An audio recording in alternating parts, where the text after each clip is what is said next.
Assalamualaikum warahmatullahi wabarakatuh.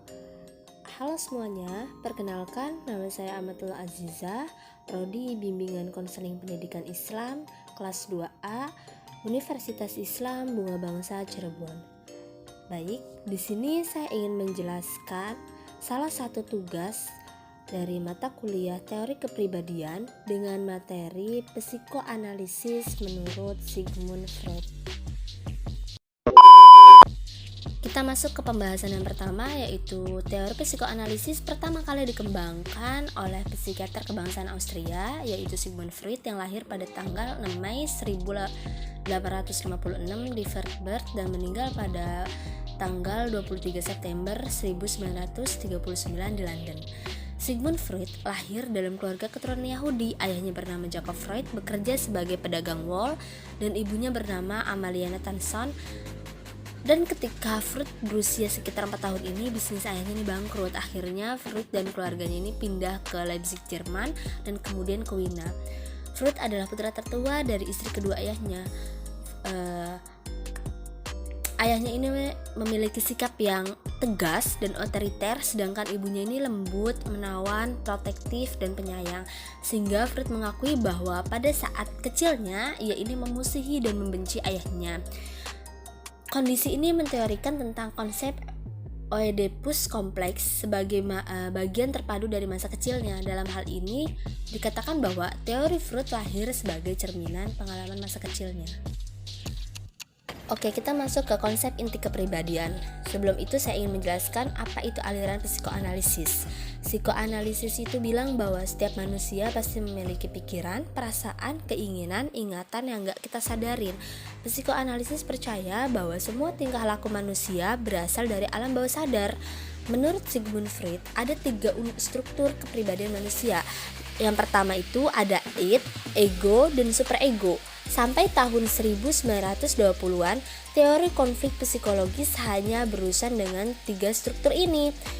Baru pada tahun 1923, Freud memperkenalkan 3 model struktur yang lainnya, yaitu ada Das Es, Das Ist, dan Das Über-Ich. Struktur baru ini tidak menggantikan yang lama, tetapi melengkapi gambaran mental, terutama dalam hal fungsi dan tujuannya. Apa itu id? Bagian paling unik dari kepribadian manusia, gudang kebutuhan dasar seperti makanan, minuman, hiburan, atau rangsangan agresif dan seksualitas. Id adalah sumber energi mental yang menggerakkan aktivitas mental manusia karena mengandung insting, yaitu insting kehidupan dan insting kematian. Atau lebih singkatnya, id adalah dorongan dari dalam diri manusia yang mempunyai peran semacam insting atau nafsu yang paling dasar yang ada dalam alam bawah sadar. Id ini primitif banget perannya. Id akan senang melakukan hal apapun yang membuat kita memuaskan nafsu terdalam kita, seperti makan, berhubungan seks, dan lain-lain. Id itu gak peduli soal nilai dan norma, gak peduli sama aturan, gak peduli sama batasan-batasan sosial. Id ini bisa dibilang sebagai nafsu primitif yang paling dasar yang dengan senang membuat kita memuaskan nafsu. Jadi dia tuh gak mikirin ke depannya itu akan seperti apa, yang penting puas, keinginan itu terwujudkan. Itu id. Oke, sebelum saya menjelaskan tentang ego, saya ingin menjelaskan dulu tentang superego. Superego memiliki fungsi merintangi dorongan-dorongan id, terutama dorongan seksual, selain mendorong ego untuk menggantikan tujuan realistis dengan tujuan moral dan mengejar kesempurnaan. Jadi, superego adalah pikiran tentang apa yang benar dan apa yang salah. Kalau tadi id itu bagian negatifnya, dan superego ini adalah bagian positifnya gitu. Kebalikan dari id. Jadi superego ini adalah nilai dan norma yang kamu pegang di kehidupan kamu, yang biasanya itu terbentuk dari perkataan orang tua, lewat aturan yang ada di masyarakat, lewat hukum yang ditegakkan, dan lain-lainnya. Jadi kalau tadi itu mendorong diri untuk pemuasan keinginannya, superego ini yang bakal ngelarang untuk ngelakuin tindakan di luar nilai dan norma, dan biasanya disitulah terjadi konflik batin antara id dan superego. Nah, yang ketiga itu ada ego. Ego adalah sistem kepribadian rasional yang berorientasi pada kebenaran. Ego bertindak sebagai perantara antara id atau kebutuhan akan kepuasan dan kondisi lingkungan atau pencapaian dunia nyata. Ego juga disebut manajer kepribadian karena bertanggung jawab mengarahkan perilaku, memilih lingkungan untuk ditanggapi, memuaskan naluri yang diinginkan, dan menengahi konflik antara id dan superego. Atau bisa dibilang itu ego adalah menjadi penghubung antara id dan superego dengan dunia nyata. Apakah keinginan id selalu bisa kita wujudkan? Apakah keinginan sesuai dengan aturan di masyarakat? Kita menyesuaikan diri dengan kenyataan melalui komponen ego. Satu-satunya komponen yang bisa kita kendalikan yaitu ego. Kita masuk ke hakikat manusia. Menurut Sigmund Freud, perilaku manusia ditentukan oleh kekuatan irasional yang tidak terwujud dalam 6 tahun pertama kehidupan dan terdiri dari kebutuhan biologis dan naluri seksual psikologis tertentu. Pandangan ini mengasumsikan bahwa teori Freud tentang sifat manusia secara inheren bersifat deterministik. Freud menunjukkan bahwa masalah terbesar manusia adalah bagaimana mengendalikan dorongan agresifnya. Bagi Freud, kegelisahan dan kecemasan manusia terkait dengan pengetahuan bahwa umat manusia akan punah. Pandangan yang menarik adalah mengenai id, ego, dan superego. Id adalah komponen biologis, ego adalah komponen psikologis, dan superego adalah komponen sosial. Identitas adalah sistem dasar individu. Identitas setiap orang hanya terdiri dari id ketika dilahirkan. Id adalah pusat insting manusia yang tidak dapat mengatasi ketegangan dan terus berusaha melepaskan secepat mungkin. Atau orientasi id ini selalu menunjukkan kesenangan dan menghindari rasa sakit. Faktor penentu kepribadian. Meskipun kepribadian seseorang relatif stabil, namun perubahan kepribadian memang sering terjadi. Perubahan itu dipengaruhi oleh faktor fisik dan lingkungan. Faktor yang menyebabkan perubahan kepribadian antara lain yang pertama, pengalaman awal. Sigmund Freud menekankan tentang pentingnya id pada kepribadian yang paling dasar yang di dalamnya terdapat naluri bawaan. Yang kedua, ada faktor fisik, kerusakan otak, kekurangan gizi, penggunaan obat-obatan, konsumsi alkohol, dan gangguan organik. Yang ketiga, itu ada faktor pribadi seperti stres, frustasi yang berkepanjangan, terus mengidentifikasi atau meniru sebagai orang lain yang tidak normal. Dan yang terakhir itu ada faktor lingkungan sosial, misalnya seperti politik, ekonomi, krisis kecemasan yang menyebabkan masalah pribadi seperti stres dan depresi, dan masalah sosial seperti pengangguran, kenakalan, dan kejahatan. Dinamika kepribadian. Dinamika kepribadian adalah bukti pengaruh filsafat deterministik, ide-ide positif yang mendominasikan ilmu pengetahuan di abad ke-19.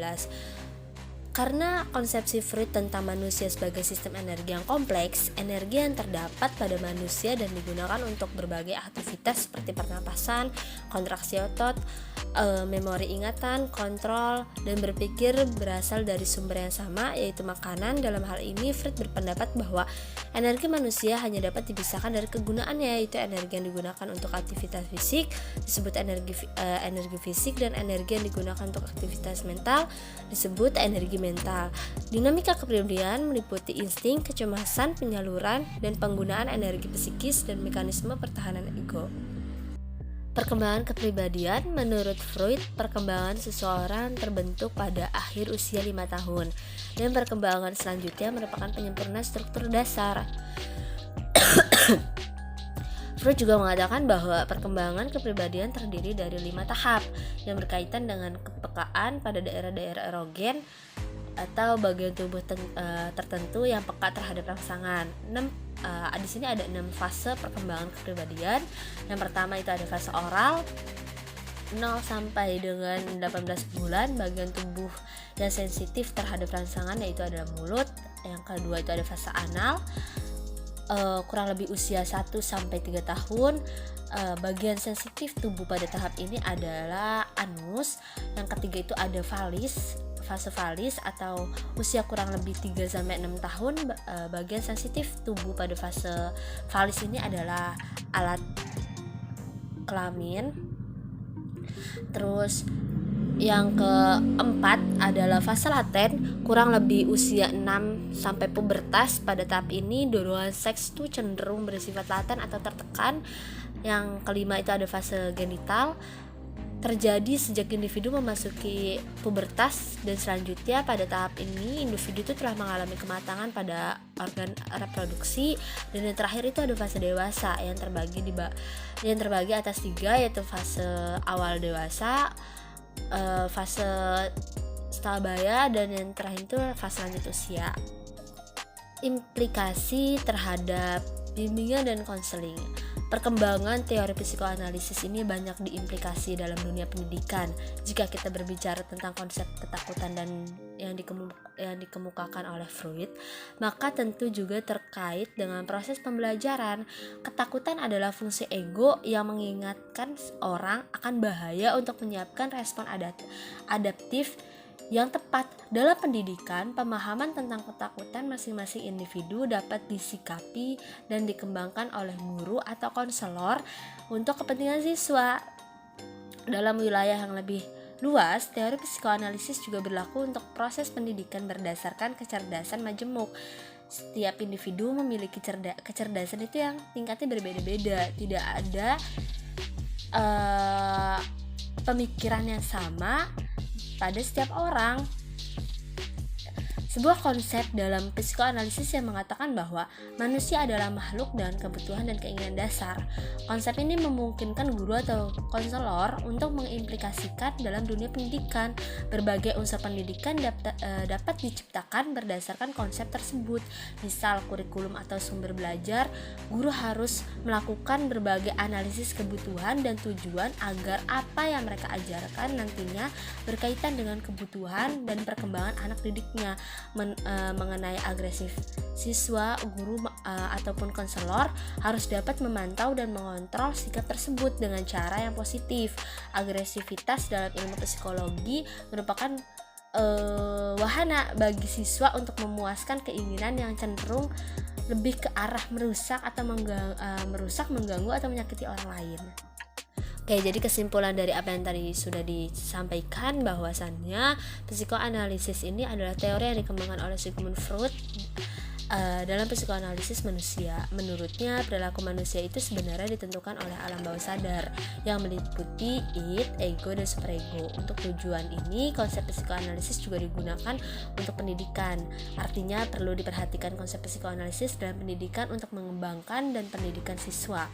Salah satunya adalah mengembangkan dan mempertimbangkan konsep psikoanalisis yang menunjukkan bahwa manusia adalah individu ya dengan kebutuhan dan keinginan dasar.